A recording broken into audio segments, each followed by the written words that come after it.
ভাবুন, কিছু নাই পৃথিবীতে, আপনি একা, আপনার গুনাহ দেখা যাচ্ছে, চতুর্দিকে আগুন দেখা যাচ্ছে, আল্লাহর বিচার হচ্ছে, মানুষ জাহান্নামে পড়তেছে, মানুষ উলঙ্গ, কেউ কারো লজ্জাস্থানের দিকে তাকাচ্ছে না, মা তার সন্তানের খবর নিচ্ছে না, সন্তান তার মায়ের খবর নিচ্ছে না, স্ত্রী তার স্বামীর খবর নিচ্ছে না, স্বামী তার স্ত্রীর খবর নিচ্ছে না।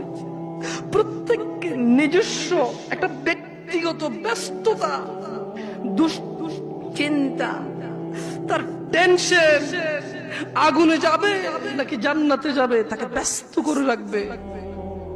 উজুহুন ইয়াউমাইযিন মুসফিরা, এই ব্যস্ততার দিনে কিছু চেহারা হবে উজ্জ্বল।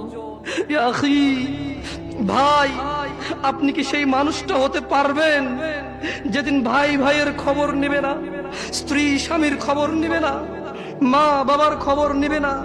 আপনি কি এমন কর্মকাণ্ড করছেন, আপনি কি এমন ইবাদত করছেন যে ইবাদতের কারণে ওই ব্যস্ততার দিনে উলঙ্গ মানুষ, কেউ কারো লজ্জাস্থানের দিকে তাকানোর সুযোগ নাই, তাকাতে ইচ্ছে করবে না, তাকানোর মনে থাকবে না, কোনো কিছু মনে থাকবে না, শুধু বাঁচার জন্য একটা ব্যস্ততা থাকবে।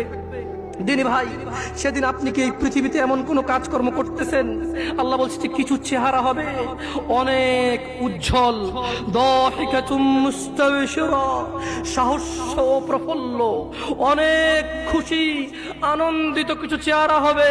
ওয়া উজুহু ইয়াউমাইযিন আলাইহা গাবারা, আর অনেক চেহারা সেদিন হবে ধূলি ধূসর, চিন্তায় মলিন, কান্নায় ভেঙে পড়ার মতো, চিন্তিত, ঘামিয়ে যাবে। আহ, কি হবে আমার আজকে?